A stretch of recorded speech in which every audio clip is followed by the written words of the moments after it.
दोस्तों welcome to my channel. और आपको देखो ये क्वेश्चन दिया है इंटीग्रेशन का। If F dash of x की वैल्यू दी हुई है, एफ ऑफ 0 की वैल्यू दी है, एफ ऑफ 1 की वैल्यू दी है और F of x find out करना है। F of x find out करने का एक ही कंसेप्ट है कि एफ डैश ऑफ एक्स को इंटीग्रेशन कर दो डी एक्स के साथ। किसके साथ इंटीग्रेशन करना है? डी एक्स के साथ। अब यहाँ पर इंटीग्रेशन लिखो, उसके अंदर एफ डैश ऑफ एक्स की वैल्यू लिख दो। क्या है? 4x³ minus 3x² plus 2x plus के, और यहाँ पर आप लिख दो dx। अब क्या करना है हमको? क्या करना है?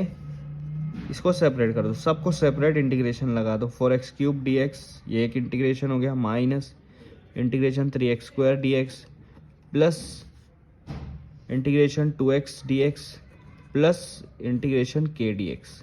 ये आपका f ऑफ x आ गया। ठीक है। अब आप देखो इसका इंटीग्रेशन क्या होता है। 4 तो कांस्टेंट हो जाएगा। x³ का इंटीग्रेशन होता है x⁴, जो भी पावर उसमें एक मिला दो। 3 है तो 4 कर दिए और वही नीचे लिख दो माइनस 3x²। 3 तो कांस्टेंट हो गया, x² का x³ हो जाएगा और नीचे 3 लिख देंगे प्लस 2x। तो x के ऊपर कुछ नहीं, मतलब 1 है, 1 का एक मिला देंगे 2 और नीचे लिख देंगे 2 प्लस k के साथ कुछ नहीं, मतलब x। अब यहाँ पर कहीं लिमिट नहीं है तो यहाँ पर हम लोग लगेंगे कांस्टेंट c। ये आ गया आपका f ऑफ x। लेकिन आप इसको f ऑफ x आपका अभी आपका फाइनल आंसर नहीं आया, क्योंकि यहाँ पर k की वैल्यू भी नहीं है और c की वैल्यू भी अपने पास नहीं है। तो c और k दोनों की वैल्यू निकालना है। वो कैसे निकालेंगे? इस वाले टर्म से। f ऑफ 0 क्या आ रहा है? 1। इसका मतलब है जब x की वैल्यू 0 होंगी तब f ऑफ x की वैल्यू 1 होगी, ये बोल रहा है। इसका मतलब क्या है? x की वैल्यू 0 तो f ऑफ x की वैल्यू 1।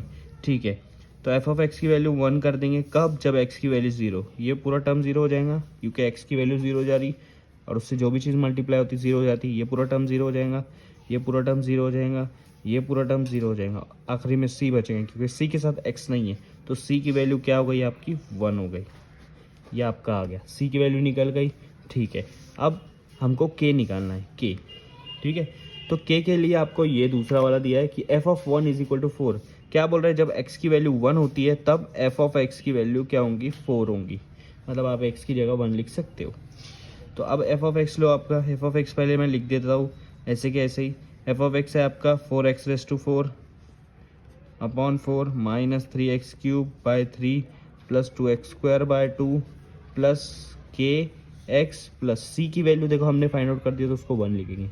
अब पुट करो x की वैल्यू 1 तो f ऑफ x की वैल्यू 4। f ऑफ x की वैल्यू क्या आएंगी? 4। x की वैल्यू 1, ये ठीक है, ये 4 कैंसिल। x⁴ मतलब 1⁴ क्या होगा? 1 माइनस ये कैंसिल x³।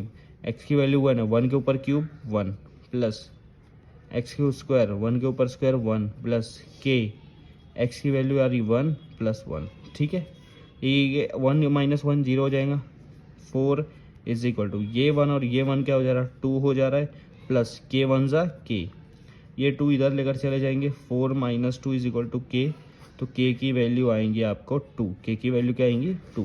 तो k की वैल्यू आपको निकल गई, c की वैल्यू आपको निकल गई।